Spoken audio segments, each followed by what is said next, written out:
નમસ્કાર મિત્રો, હું છું એડવોકેટ હિમાંશુ મકવાણા. મિત્રો, તમે અમારી ચેનલની અંદર નવા હો તો ચેનલ સબસ્ક્રાઈબ કરશો, જેથી કરીને કાયદાને લગતા આવનાર વિડીયો આપ સુધી પહોંચે. મિત્રો, વર્તમાન સમયની અંદર જોઈએ તો તમારા તમામ મોબાઈલની રિંગટોન એટલે કે કોલર ટ્યુનમાં ડિજિટલ એરેસ્ટ કે તમારી સાથે કોઈ ધોકાધડી ના થાય, તમારી સાથે કોઈ ફ્રોડ ના થાય તે માટે જાગૃતતા માટે કોલર ટ્યુન સરકાર તરફથી મૂકવામાં આવેલી છે. મિત્રો, ડિજિટલ એરેસ્ટ આ શું છે? મિત્રો, જણાવું તેના વિશે.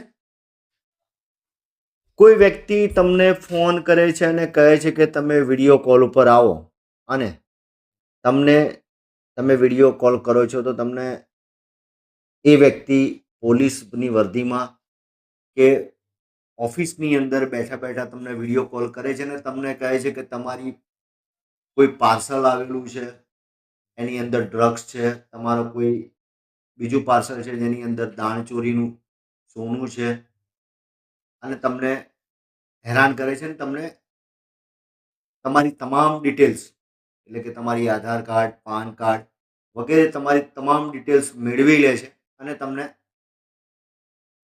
એકાઉન્ટ નંબર પણ તમારા માગતા હોય છે અને કહે છે કે તમારા એકાઉન્ટ સીઝ કરવામાં આવે છે. હવે તમે તમારા એકાઉન્ટ સીઝ કરવામાં આવે, તમારી મૂડી જે જમા મૂડી છે તે સીઝ કરો એટલે તમે ટેન્શનમાં આવી જાઓ છો. અને પછી એ લોકો તમને કહે છે કે અમે તમને એક લિંક આપીએ છીએ જેની અંદર તમે તમારા પૂરતા નાણાં, તમારી જરૂરિયાત મુજબના નાણાં તમે ટ્રાન્સફર કરી લો. મિત્રો, આ કરવા જાઓ છો એટલે તમારા જે તમામ એકાઉન્ટ છે એટલે કે તમારું જે બેંક બેલેન્સ છે તે તમામ ખાલી થઈ જશે અને તમે કંગાલ બની જશો. તો મિત્રો, આવો કોઈ ફરજી વિડીયો કોલ કે ફોન કોલ્સ આવે છે તો તમારે ગભરાવાની જરૂર નથી. એ વ્યક્તિ જોડે શાંતિથી વાત કરો અને જે કહેતો એ કરવા દો. ડિજિટલ એરેસ્ટ જેવું કંઈ હોતું નથી. જો તમારી પર કોઈ પણ જાતની ફરિયાદ થઈ હશે અને એવો કોઈ ગુનો બન્યો હશે તો પોલીસ તમને ઘરે જ લેવા માટે આવે છે. આવી રીતે કોઈ ડિજિટલ એરેસ્ટ કરતું નથી અને ડિજિટલ એરેસ્ટ નામની કોઈ વસ્તુ નથી. તેથી મિત્રો, જાગૃત બનો. આવો કોઈ વિડીયો કોલ કે આવો કોઈ ફોન કોલ તમારી પર આવે છે તો તમે તમારા નજીકના પોલીસ સ્ટેશનમાં જઈ જે નંબર પરથી તમારી પર ફોન આવેલો છે તેની વિરુદ્ધ તમે ફરિયાદ પણ કરી શકો છો. અને સાયબર હેલ્પલાઇન નંબર પણ જે છે જેની પર પણ તમે આવા નંબરો પર ફરિયાદ કરી શકો છો. તો મિત્રો, જાગૃત બનો અને આવો કોઈ ડિજિટલ એરેસ્ટ માટેનો વિડીયો કોલ કે ફોન કોલ્સ આવે તો તમારે ગભરાવાની જરૂર નથી અને સાવચેતી રાખી તેની વાત સાંભળો.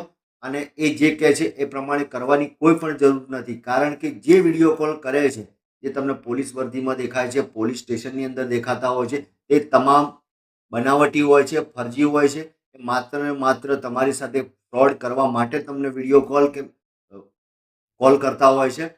તો મિત્રો, ગભરાવાની જરૂર નથી. આવો તમારી પર કોઈ વિડીયો કોલ કે ફોન આવે તો તમે નજીકના પોલીસ સ્ટેશનમાં જઈ ફરિયાદ કરી શકો છો અને સાયબર હેલ્પલાઇન નંબર પર પણ તમે ફરિયાદ કરી શકો છો. તો મિત્રો, જાગૃત બનો અને આવા વિડીયો કોલ કે આવા ફરજી કોલ્સથી સાવધાન રહો.